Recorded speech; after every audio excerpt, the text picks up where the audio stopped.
বছরের শুরু থেকেই বারে বারে শিরোনামে উঠে এসেছে সন্দেশখালী। কখনো ইডি আক্রান্ত, কখনো নারী নির্যাতনের অভিযোগ, কখনো জমি বাড়ি ভেড়ি কেড়ে নেওয়ার অভিযোগ, কখনো খুনের অভিযোগের তীর শাসক দলের দিকে সরব হয়েছে বিরোধীরা। এসবের মাঝেই শুরু হয় দেশজুড়ে লোকসভা নির্বাচন। কিন্তু ভোট গ্রহণের দ্বিতীয় দফা থেকে ফের শিরোনামে উঠে আসে সন্দেশখালী। তবে ধীরে ধীরে খেলা ঘুরতে শুরু করে, একের পর এক ভিডিও ভাইরাল হয়। দুদিন আগে সন্দেশখালী কাণ্ডে ভাইরাল হয় একটি অডিও ক্লিপ। তবে প্রতিটি ভিডিওতেই উঠে এসেছে সন্দেশখালীতে নারী নির্যাতন সহ সব অভিযোগ পরিকল্পিত।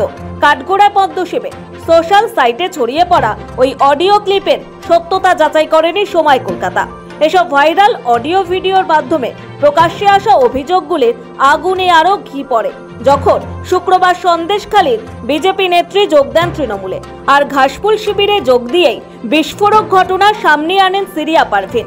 বলেন, এতদিন যা ঘটানো হয়েছে পরিকল্পিত, অসত্যকে সত্য প্রমাণের চেষ্টা চলছে। আর তৃণমূলের নেতারা জড়িত নন সন্দেশখালীতে, অভিযোগ ভুয়ো। এসবের মাঝে শুক্রবার সন্দেশখালীতে বসিরহাটের বিজেপি প্রার্থী রেখা পাত্র সমর্থনে জনসভা করেন শুভেন্দু অধিকারী। আর সভা থেকেই মুখ খুললেন ভাইরাল কল রেকর্ড ভিডিও প্রসঙ্গে।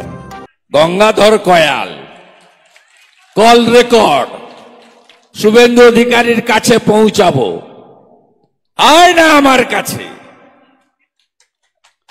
তোদের মালিক আমার কাছে গেছিল নন্দীগ্রামে, এমন শিক্ষা দিয়েছি ব্যাক টু দি প্যাভিলিয়ন পালিয়ে এসেছে দক্ষিণ কলকাতাতে।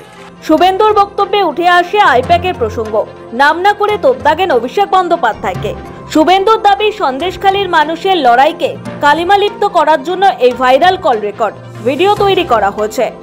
এই আইপ্যাকের কতগুলো ছোড়া আর ভাইপোর কতগুলো টেনিয়া, এরা একসঙ্গে গোটা সন্দেশখালীর লড়াইকে, সন্দেশখালীর জাগ্রত জনতার তার যে একটা চরম লড়াইয়ের আওয়াজ, এই কণ্ঠস্বরকে বন্ধ করে লড়াইকে কালিমালিপ্ত করার জন্য এই অডিও টেপ কল বা ভিডিও কলের ভিডিও ফুটেজের একটা রম্য রচনা তৈরি করেছিল।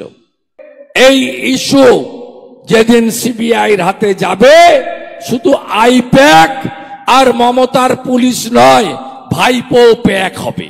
এদিন শাহজাহান প্রসঙ্গে শুভেন্দু বলেন, জেলে বসে শাহজাহান মোবাইল ব্যবহার করছে। দাবি জানাবেন যাতে শেখ শাহজাহানকে এই জেলে না রাখা হয়। দাবি করব ওকে এই জেলে রাখা যাবে না, মোবাইল ফোন ব্যবহার করছে। মোবাইল ফোন ব্যবহার করছে, আমার কাছে পুরো ডকুমেন্ট আছে। আপনি ভরসা রাখুন, ভরসা রাখুন। আপনি সিবিআই এখানে ক্যাম্প করেছে, সিআইএসএফ আছে এখানে। শুভেন্দুর বক্তব্যে উঠে আসে গ্রেফতারের প্রসঙ্গ।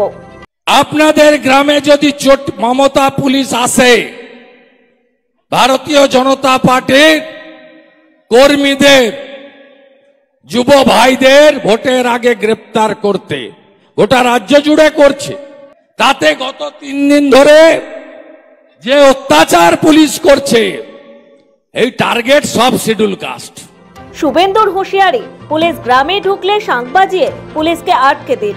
পুলিশ যদি গ্রামে জোর করে ঢোকে, একটু নন্দীগ্রামের মতো শাঁখ বাজাবেন তো? মমতা পুলিশকে রুখে দিন। লড়াই বিজেপি ভার্সেস মমতার পুলিশ, তৃণমূল কোথাও নেই। 1 লক্ষ লিড চাই সন্দেশখালী থেকে, লুট করে নয়, ভোট করে। বার্তা শুভেন্দু অধিকারীর। 1 লক্ষ লিড চাই সন্দেশখালী থেকে, লুট করে নয়, ভোট করে। শুভেন্দু হুঁশিয়ারির সুরে বললেন, ভোট কিভাবে করাতে হবে তা করবেন।